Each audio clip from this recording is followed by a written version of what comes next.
Okie dokie. Let's go.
I need a napkin.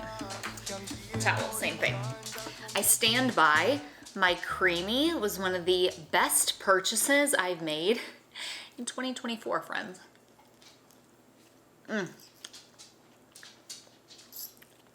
This one we've got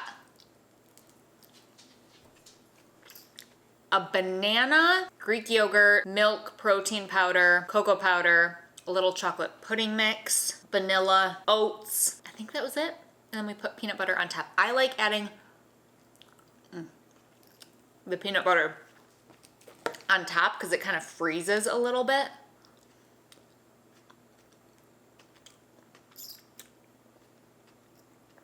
And it gives you like magic shell vibes. Okay, friends, we're just gonna have a little like creamy chat here. So in this video, I just kind of want to have an open and honest conversation about a topic that I get asked about quite literally every single day, and that is the topic of weight. Specifically, what might happen to yours when you stop dieting and learn to eat with no food rules like I teach and preach here on this channel. I get asked about this topic a lot, and it's not talked about a lot in the non-diet space because it can be a very touchy subject. And if it is for you, it's okay if you skip this video. Now, here's why I want to talk about weight, because if we don't talk about weight in the non-diet space and we don't create a safe space to talk about this and to answer the questions that people have, then we are quite literally just leading people back to diet culture. If they're the only ones who are open to talking about weight, then people are gonna go there, right? So while some people in the non-diet space don't think that we should talk about weight, I disagree. Do I think weight should be our focus? No. I think we should take the focus off of weight, and you guys know I say this all the time, focus on our behaviors and how we feel. But if we blatantly just say, nope, not going there, not talking about that topic, then I really feel like we're doing a disservice. So delicious, you guys. Now, I am gonna do a full 1-hour training on this topic next week. So if you're watching this video live before April 16th, check out the description, sign up for that. On that training, I'll walk you through not only more of the science versus the diet culture myths about weight, but I'll also spell out a 3-step process that you can follow to help you find your best weight. The weight where you feel best, both mentally and physically, where you function optimally, without a diet and while developing a healthy relationship with food and body. And if you can't make it live that day on April 16th, that's okay, still sign up, I'll send you the replay. Now, when I say your best weight, I don't mean a number on a chart. I don't mean a BMI. I don't mean a calculation. That's oversimplified. We tend to think that our weight is only impacted by our behaviors, but there's so much more to it than that. There's genetics, social determinants of health, access to healthcare, and so much more. I always think that eating and chatting would be like a fun little thing for us to do together, but kind of hard to multitask. And I just get hungry. Okay, I'm actually gonna finish this real quick and then we'll catch up. Maybe quick was the wrong word to use. I'm gonna get brain freeze.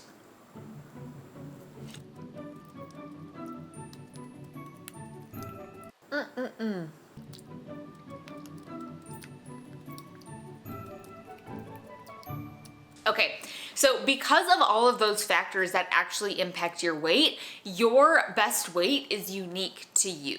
And it's not actually a weight that we are striving for, but rather a feeling. And we want to take the focus off of weight and put it onto our behaviors and how we feel. Now, I have a few slides in the training where we go over some of the studies about this, but let me just pull it up and I'll highlight a few for you just to put all this into perspective. So the long-term effects of dieting, the strongest predictors of weight gain is engagement in weight loss dieting. Weight is typically regained in 1 year and almost all is regained within 5 years. Yo-yo dieting is strongly associated with negative health outcomes. Dieters significantly gain more weight than non-dieters. The ineffectiveness of dieting and weight control behaviors reflect misconceptions about what constitutes as healthy eating. It reduces women's ability to recognize hunger and satiety cues and increases risk of binge eating. Weight-related guilt and shame are associated with greater binge eating. There's so much research that we have that say focusing on weight is really just counterproductive. And when we're talking about our best weight, think about it this way.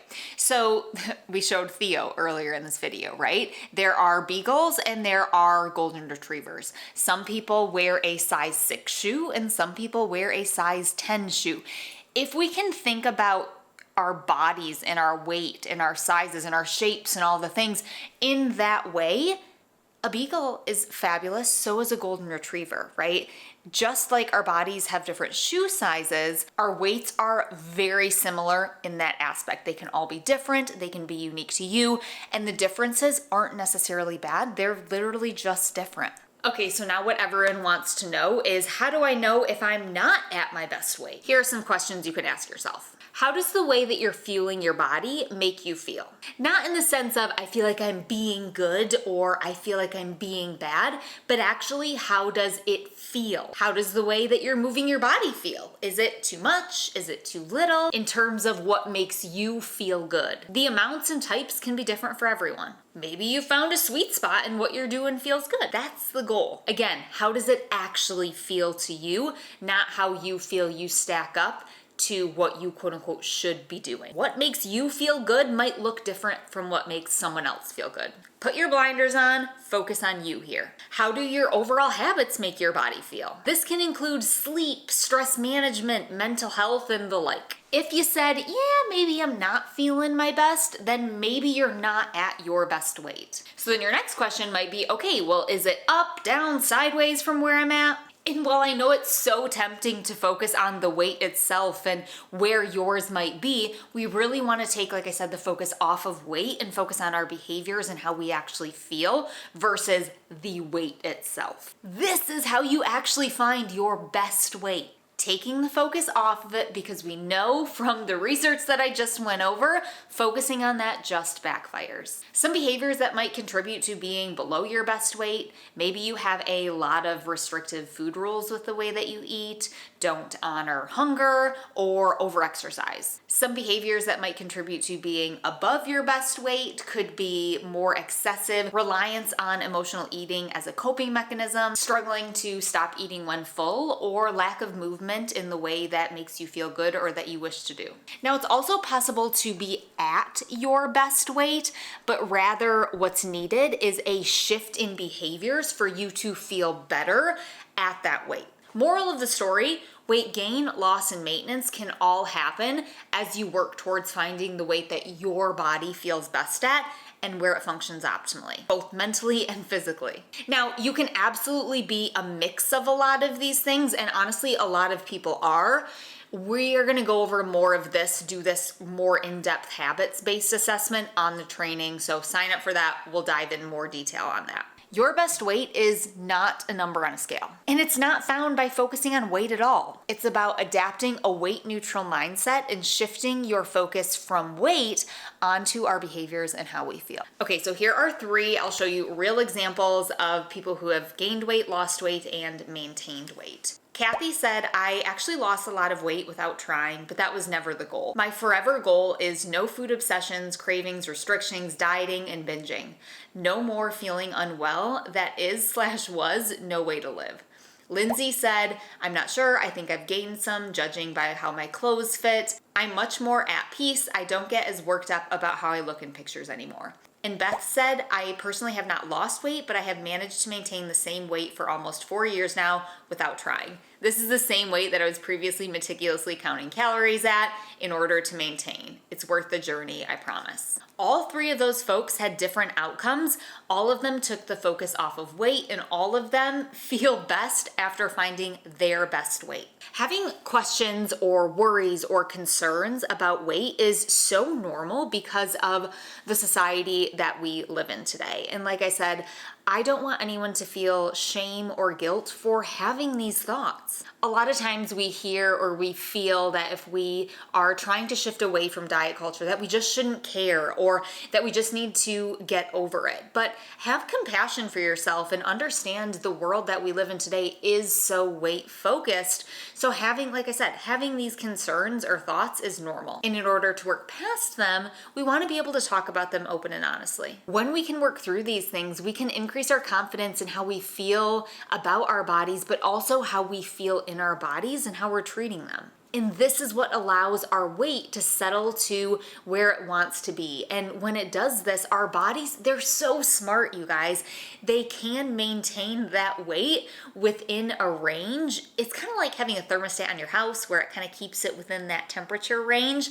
Kind of the same thing as what our bodies can do with our weights. I hope this video has cleared up a few things about weight for you or just created a safe space to talk about these things. You won't be judged here for your concerns, your questions, or your fears. And if you want to chat more about it, or maybe you identified that you're maybe not at the weight that your body feels best at, be sure to sign up for that training. Like I said, next week, April 16th.